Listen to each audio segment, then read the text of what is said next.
Aujourd'hui, dans le podcast de Kwibuka, le docteur Bizimana décrit la manière dont les actes de discrimination et de persécution contre les Tutsis s'étaient intensifiés dans certaines régions du pays bien avant 1994. Dès le début de la guerre de libération en 1990, des actes de discrimination réguliers contre les Tutsis se reproduisent notamment à l'endroit des Tutsis travaillant dans l'éducation ou les institutions publiques. Ces derniers perdirent leur emploi. Le bétail et les biens furent volés aux familles Tutsis et plus encore.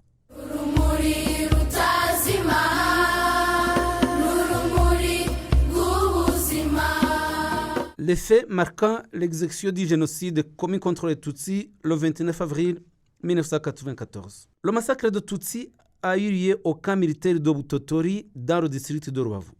Le camp militaire de Butotori était situé dans le village de Butotori, Seri Rubona, secteur Nyamyumva, Mba, dans le district de Rubavu. Sous le régime du président Habyarimana, ce camp était occupé par des membres de sa garde présidentielle qui gardaient sa maison.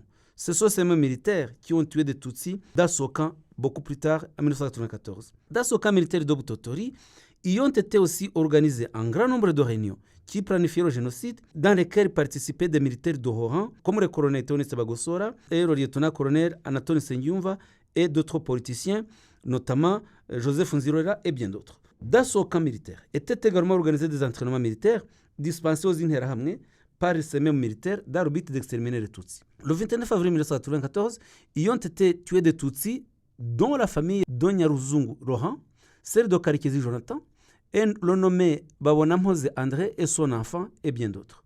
Parmi les responsables de ces assassinats, il y a le major Kabera, commandant du camp, et qui se trouve actuellement à Bordeaux en France, le lieutenant Minani, originaire de Nyamyumba, le lieutenant Bizumuremi Jean Berkimas, réputé pour avoir tué un grand nombre de Tutsis depuis 1992 à Kibuye, et un membre de la garde présidentielle qui s'appelait Patrice. À la même date, du 29 avril 1994, le massacre de Tutsis a eu lieu à la paroisse catholique d'Oshangi, diocèse de Kyangugu. La paroisse d'Oshangi était située dans l'ancienne commune Gafunzo, secteur Shangi, actuellement district de Nyamasheke. À Gafunzo, les discriminations et les persécutions de Tutsis datent de longtemps et ont redoublé d'intensité depuis le début de la guerre en 1990. Le MRND et le MDR se sont alliés et ont persécuté les Tutsis.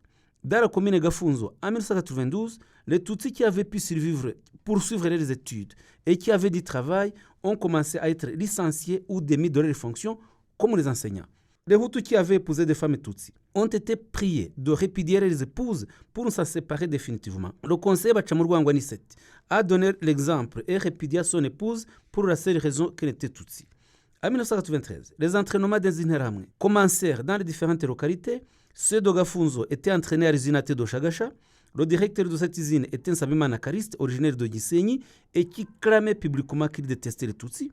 C'est lui qui a initié les entraînements des Interahamwe à l'usine de Shagasha, en collaboration avec le préfet Bagambiki Emmanuel, le sous-préfet Gérard Terebura, et Théodore Munyangabe et le lieutenant Samuel Manishimwe. Depuis le 8 avril 1994, les Interahamwe ont commencé à hurler sur les collines en chantant Tubatsemba Tsembe, c'est-à-dire exterminons-le, pour parler des ennemis, des Tutsis. Les Tutsis ont alors commencé à se réfugier à la paroisse Shangi.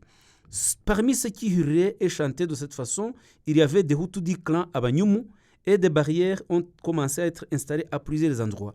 Une barrière a été notamment installée chez l'enseignant Bonaventure qui habitait en dessous de la paroisse Shangi. Depuis le 12 et 13 avril 1994, les Tutsis qui s'y étaient réfugiés ont commencé à subir des attaques des Interahamwe et des Hutus qui venaient tuer et piller. Mais les Tutsis ont résisté et repoussé les assaillants. Le 14 avril 1994, une troisième attaque a été menée par des tueurs, dirigés par une Interahamwe qui s'appelait Pima. Avant d'aller tuer les Tutsis qui s'étaient réfugiés à la paroisse d'Oshangi, ils sont d'abord passés par le bureau communal de Gafunzo, s'approvisionner en fusils et grenades. Le bourgmestre Karolo Charles a ordonné au brigadier de la commune de relivrer ses armes. Les Interahamwe ont utilisé ces fusils et grenades pour tuer les Tutsis. Cette attaque était dirigée par Pima qui venait de Nyamirundi. Les Interahamwe ont d'abord fermé les canalisations qui acheminaient l'eau dont se servaient les réfugiés Tutsis de la paroisse Shangi pour qu'ils soient assoiffés et affamés.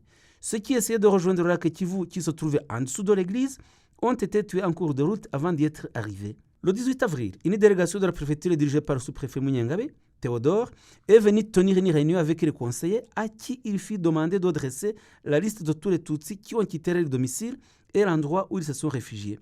Peu après, l'abbé Mategeko Aimé, curé de la paroisse, le sous-préfet Munyangabe Théodore et des agents de la commune venaient sélectionner parmi les réfugiés les hommes et les jeunes gens en bonne santé, tout comme ceux qui étaient les plus éduqués, et les tuer. Ils ont menti aux réfugiés que ceux qui étaient sélectionnés l'avaient été parce que des armes destinées à tuer des Hutus avaient été retrouvées soi-disant chez eux et qu'ils devaient aller s'en expliquer au tribunal à Kamembe, mais c'était un moyen de les amener dehors pour pouvoir les massacrer. Le 27 avril 1994, vers 10h du matin, les Interahamwe d'Oshangi et Nyabitekeri ont lancé une attaque sur les réfugiés Tutsis qui ont néanmoins résisté et repoussé les tueurs. Le 29 avril 1994, des tueurs venus de Bugarama, dirigés par Youssouf Munyakazi, sont arrivés dans 3 véhicules, armés de machettes, gourdins, de fusils et grenades. Ceux qui ont survécu à cette attaque, dans les témoignages, ont révélé que les Interahamwe sont arrivés en chantant, je cite, « Tout ce qui est sur terre appartient aux Hutus ». Fin de citation. Ils ont immédiatement lancé des grenades et ont commencé à tuer les réfugiés à la machette. Ce jour-là, ils ont cessé de tuer à 19h30 parce qu'ils venaient de faire nuit. Et ils amenèrent les femmes et filles qui étaient encore vivantes chez eux où ils les ont violées. Le 30 avril 1994, des Interahamwe sont venus achever les blessés. Après, ils ont intercepté des personnes qui se rendaient au marché, lesquelles les ont aidés à enlever les cadavres de l'église et les transporter à la fosse qui était appelée Croix-Rouge. L'abbé Mategeko Aimé fut l'un des redoutables tueurs d'Oshangi. Il a été condamné pour génocide à la prison à perpétuité et purge sa peine à la prison de Nyanza. À la même date, un massacre de Tutsis a eu lieu au stade de Kamarampaka, au centre-ville de Rusizi. Le stade de Kamarampaka était érigé à côté de la haute cour de Rusizi et des camps militaires et de la gendarmerie, près du bureau préfectoral de Cyangugu, près de la prison et du centre commercial de Kamembe. Donc ce stade se trouvait au milieu de tous ces bâtiments publics. De nombreux Tutsis se sont réfugiés parce qu'ils croyaient qu'ils seraient protégés par ces institutions de l'État qui étaient à proximité du stade. Les premiers Tutsis se sont réfugiés au stade le 9 avril 1994 et ont amené avec eux leur bétail parce que les Hutus avaient commencé à incendier les maisons. Le 19 avril 1994, des militaires dirigés par le préfet Bagambiki Emmanuel, préfet de Cyangugu, ont attaqué les réfugiés Tutsis. Ils sont arrivés avec la liste des hommes Tutsis qu'ils voulaient amener en priorité et dont la plupart étaient éduqués et nantis. Il était également listé les hommes les plus robustes et donc les plus susceptibles de les résister. L'abbé Laurent Nimugura est venu et s'est moqué des réfugiés Tutsis quand ils lui ont demandé d'appeler du secours pour eux. Il leur répondit en ces termes, je cite, « Ça veut dire que vous êtes irrepus. Les autres sont affligés par la mort de leur père de la nation, notre président. Et alors je viens de vous apporter de la nourriture et vous me débitez des futilités. » Fin de citation. Son collègue, le père Oscar Nkundayezu, a au contraire rassuré les réfugiés, leur a apporté à manger et administré le sacrement de pénitence à ceux qui le désiraient. L'abbé Oscar Nkundayezu est détenu. L'abbé Laurent Nimugura a été condamné à 20 ans de prison pour génocide. Il a purgé sa peine et réside actuellement chez l'évêque de Cyangugu.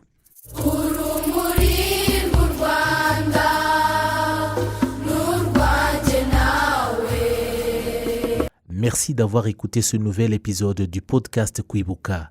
Comme toujours, assurez-vous de nous laisser un commentaire sur ce que vous avez aimé sur le podcast et partagez-le avec d'autres personnes qui seraient bien intéressées à l'écouter.